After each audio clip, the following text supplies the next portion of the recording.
الہی کا چراغ روشن کر لو. جب قبر میں اترو تو قبر بھی کہے کہ آج مدینے والے کا عاشق نظر آیا. نعرہ تکبیر، نعرہ رسالت، نعرہ حیدری. میرے دوستو، میں اکثر ایک قصہ سنایا کرتا ہوں چونکہ نوجوانوں کی اکثریت بیٹھی ہے. میرے دوستو، ایک مزے کی بات بتاؤں.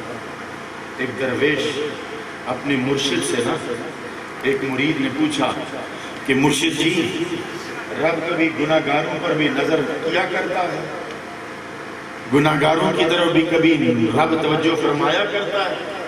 میں نے کہا بچہ، میں کپڑے بننے کا کام کرتا ہوں، لائن میں دھاگے ڈالتا ہوں، کچھ اس شرکن خربن ڈالتا ہوں، کچھ اوپر نیچے ڈالتا ہوں، ان پر گہری نظر رکھتا ہوں. کہیں کوئی دھاگا ٹوٹ جائے نا تو میں اسے گھرا لگا لیا کرتا ہوں، اور جب گھرا لگاتا ہوں نا پھر بار بار اس دھاگے کو دیکھتا رہتا ہوں کہیں پھر نہ ٹوٹ جائے. اسی طرح جب گناہگار توبہ کرتا ہے نا تو رب بار بار نظر کرم فرماتا ہے کہ اس کا پھر کہیں دل نہ ٹوٹ جائے، پھر کہیں نہ بکھر جائے، پھر کہیں دور نہ نکل جائے. اور میرے دوستو، ایک مائی تھی، اکلوتا اس کا بیٹا تھا، تنہا ایک ہی اس کی اولاد تھی. ارے جب وہ جوانی کی دہلیز میں اس نے قدم رکھا تو آوارہ لوگوں کے ہتھے چڑھ گیا. میں آپ نوجوانوں کو دیکھ کر ایک پیغام دینا چاہتا ہوں. آوارہ لوگوں کے ہتھے چڑھ گیا، آوارگی اس کی عادت بن گئی. چوری کرنا، شراب پینا، آوارگی کرنا، راتوں کو دیر دیر سے گھر تک گھر آنا، 3 دن تک گھر ہی نہ پلٹنا. ماں اسے روز سمجھاتی، منتیں کرتی، ہاتھ جوڑتی، اسے بار بار کہتی بچہ باز آ جا. اور وہ مائی تھی حضرت حسن بصری کی مرید تھی. ایک دن وہ لے کر حضرت حسن بصری کے پاس گئی کہ حضرت جی اس کو کچھ ہدایت فرمائیں، اسے کچھ نصیحت فرمائیں، اس پر کچھ نظر کرم فرمائیں. آپ نے بھی سمجھایا مگر وہ باز نہ آیا. ایک دن کیا ہوا کہ گھر آیا، بخار میں مبتلا ہے، جسم پر پسینہ آیا ہوا ہے، جسم کانپ رہا ہے، چارپائی پر لیٹ گیا. ماں نے کعوہ دیا، کاڑھا دیا، دوائیں دی. اب مرض بڑھتا جا رہا ہے، جسم کمزور ہو گیا، جسم لاغر ہو گیا. جب اسے پتہ چلا نہ میری ٹانگوں میں طاقت رہی، نہ میرے ہاتھوں میں طاقت رہی، نہ میں چلنے کے قابل رہا. اب سارے گناہ ایک کیسٹ کی صورت میں اس کے سامنے چلنا شروع ہو گئے. ایک فلم چل رہی ہے، اسے اپنی خطائی یاد آئی، سرکشی یاد آئی، بغاوت یاد آئی، گناہ یاد آیا، شرارت یاد آئی، کبھی چوری یاد آ رہی ہے، کبھی کسی کا دل دکھانا یاد آ رہا ہے. ادھر کالی قبر سامنے ہے، ادھر کالی رات سامنے آ رہی ہے. ایک دفعہ جب دل لرز گیا تو ماں کو بلایا، کہا ماں مجھے لگتا میرا آخری وقت آ گیا ہے، اب شاید میں اٹھ کے چلنے قابل نہ رہوں، شاید میں چل نہ سکوں، شاید میں پھر نہ سکوں، شاید ان ٹانگوں پر میں آگے کہ میں چلتا نظر نہ ہوں. مگر ادھر مجھے کالی رات نظر آ رہی ہے. اماں اگر میرے پاس بخشش کی کوئی امید رہ گئی ہے تو اتنی رہ گئی ہے کہ اگر تیرے پیر میرا جنازہ پڑھا دے تو شاید میری بخشش ہو جائے، شاید میری بخشش ہو جائے. اب ماں ہوتی ہے، اٹھ کے چلی حضرت حسن بصری کے دربار پہ، ہاتھ جوڑ کے کھڑی ہو گئی. کہتی ہے حضرت جی بیٹا میرا آخری مراحل میں ہے، قریب المرگ ہے، اگر آپ توجہ فرمائیں، شفقت فرمائیں. تو اس نے ایک درخواست بھیجی ہے کہ اگر وہ فوت ہو جائے تو آپ اس کا جنازہ پڑھا دیں. آپ نے فرمایا جا مائی، اس کی نہ کوئی نماز کی گواہی موجود ہے، نہ اس نے کوئی توبہ کی، نہ میری بات مانی ہے، میں اس کا جنازہ نہیں پڑھاؤں گا. اب ماں جب واپس آئی، اب ٹانگیں کانپ رہی ہیں، رنگ زرد ہے، ہونٹ خشک ہیں، جسم لرز رہا ہے. اپنی کٹھیا کا دروازہ کھولا، جو ہی اندر قدم رکھا، بیٹا دیکھتے ہی سمجھ گیا اور کہتا ہے اماں تیرا رنگ بتاتا ہے، تیرا کانپنا بتا رہا ہے، تیرے لرزتے ہونٹ بتا رہے ہیں کہ پیر نہیں مانے. میں نے کہا بچہ میں کہا کرتی تھی نہ باز آ جا، تو نہیں باز آیا، تو نہیں روکا تو پیر مکر گئے ہیں، انہوں نے تیرا جنازہ پڑھانے سے انکار کر دیا ہے. انہوں نے کہا اماں ایک ہی امید کی کرن رہتی تھی، آج وہ بھی مجھے بجھتی نظر آئی ہے، یہ شمع بھی گل ہو گئی ہے، اب مجھے چاروں طرف اندھیرا نظر آتا ہے. اماں پھر میری ایک نصیحت یاد رکھنا، جب میں مر جاؤں نا تو مجھے نہلانا بھی نہیں، مجھے کفنانا بھی نہیں، مجھے دفنانا بھی نہیں، میرے گلے میں رسی ڈال کے نا ان گلیوں میں گھمانا اور میرے دوستوں کے دروازوں کے سامنے سے میرا لاشا گھسیٹ کے لے جانا اور کچرے کے ڈھیر پر پھینک دینا تاکہ کتے بلے کھا جائیں، اور میرے دوست جب میرا حشر دیکھیں گے شاید میری حالت دیکھ کر کوئی تو نبی کو امتی توبہ کر جائے گا۔ بس اب احساس ندامت کا پیدا ہونا تھا۔ اب میں آپ کو صرف اتنا بتانا چاہتا ہوں کہ خدا کے لیے اپنے اس رب سے رشتہ مضبوط کرو جو اتنا مہربان ہے، جو اتنا کریم ہے۔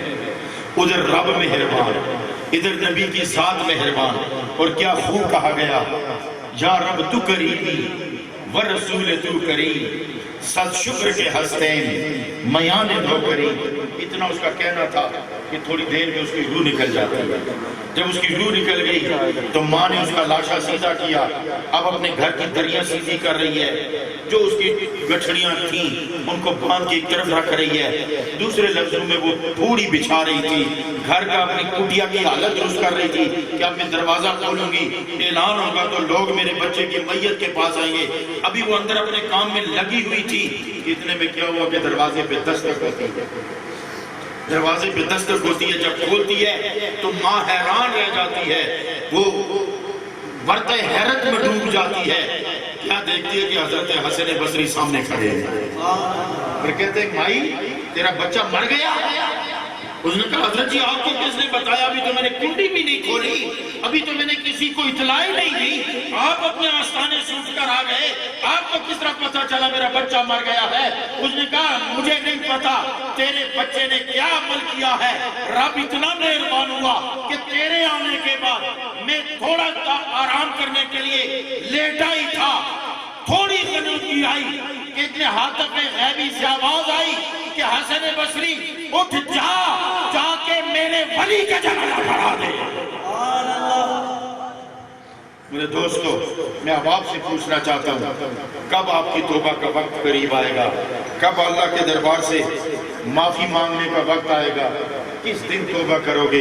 اتنی بات کہہ دوں کہ وہ دن آنے سے پہلے توبہ کر لو کہ جب روح جسم سے نکال دی جائے گی اور جسم بیکار کہیں پڑا ہوگا، اور اس وقت تو نام بھی کوئی نہیں لے گا، ہر کوئی کہے گا میت کو اٹھاؤ، میت کو لٹاؤ، میت کو دھلاؤ، میت کو نہلاؤ، میت کو کفناؤ، میت کو لاؤ۔ ارے تمہارا تو نام تک نہ رہے گا، تمہارا تو کوئی رشتہ تک نہ رہے گا، تمہارا تو کوئی تعلق تک نہ رہے گا۔ اس لیے میرے دوستو آخری وہ لمحات، اب چونکہ اس عنوان سے بہتر عنوان کوئی نہیں سمجھ رہا کہ آقا کریم علیہ السلام کی کوئی ایک سنت اختیار کر لو۔ آج یہاں اٹھنے سے پہلے پتہ چلے کہ سید زادوں کی درگاہ سے آئے تھے، ارے یہ تو وہ گھرانہ ہے، یہ تو وہ گھرانہ ہے کہ تیر برس رہے ہیں، تلواریں بے نیام ہیں، سورج آگ برسا رہا ہے، صحرا تپتے تانبے کی طرح گرم ہو رہا ہے، اور کیا رہا ہے کہ شہزادہ مہلت کس چیز کی مانگ رہا ہے؟ وہ اس چیز کی مہلت نہیں مانگ رہا کہ چند لمحے دے دو میں اپنے بچوں کو دیکھ لوں، چند لمحے دے دو میں تو کوئی وصیت کر رہا ہوں، چند لمحے دے دو کہ میں اپنی سکینہ کو دیکھ لوں، چند گھڑیاں دے دو کہ میں اپنی بہن زینب سے تھوڑی مجلس کر لوں۔ نہیں، اگر مہلت مانگی تو اتنی مانگی کہ اس ظالموں اتنا تو وقت دے دو کہ میں سجدہ کر کے خدا کو منا لوں، میں دوستی کا حق ادا کر لوں۔ یہ تو اس خانوادے کے پاس بیٹھے ہوئے ہو، اہل اہلیان جنگی، آج کے بعد پتہ چلے کہ جب حی علی الفلاح کی صدا بلند ہو اور آپ کے کانوں سے یہ آواز ٹکرائے، میں آج آپ کو عقیدے کی بات دے کے جا رہا ہوں۔ ارے مجھے نہیں پتا نماز کیا ہوتی ہے، یہ تو کسی فقیہ کو پتا ہوگا، مجھے نہیں پتا رکعتیں کیا ہوتی ہیں، یہ تو کسی امام کو پتا ہوگا، مجھے نہیں پتا کب جھکنا ہے، یہ تو کسی عالم کو پتا ہوگا، مجھے نہیں پتا کتنی تسبیح نماز میں پڑھنی ہے، یہ تو کسی ذاکر کو پتا ہوگا۔ ارے مجھے تو اتنا پتا ہے کہ نماز کیا ہے۔ کسی نے سینے پہ ہاتھ باندھا تو میں نے اس سے پوچھا سینے پہ کیوں باندھ رہے ہو؟ کسی نے ناک کے نیچے باندھا، میں نے اس سے پوچھا کہ ناک کے نیچے کیوں باندھ رہے ہو؟ کسی نے رفع یدین کیا، میں نے اس سے پوچھا رفع یدین کیوں کرتے ہو؟ کسی نے منع کیا تو میں نے اس سے پوچھا منع کیوں کر رہے ہو؟ کسی نے بلند آواز سے آمین کہا تو کسی نے خاموش ہو کر کہا۔ میں نے جس سے بھی وجہ پوچھی اس نے ایک ہی بتا دیا، جس نے بھی نہیں پوچھا، ایک ہی وجہ بتائی، ارے جس نے سینے پہ باندھے دلیل یہی لایا، جو ناف پہ باندھ رہا ہے دلیل یہی لایا، جو رفع یدین کر رہا ہے دلیل یہی لایا، جو نہیں کر رہا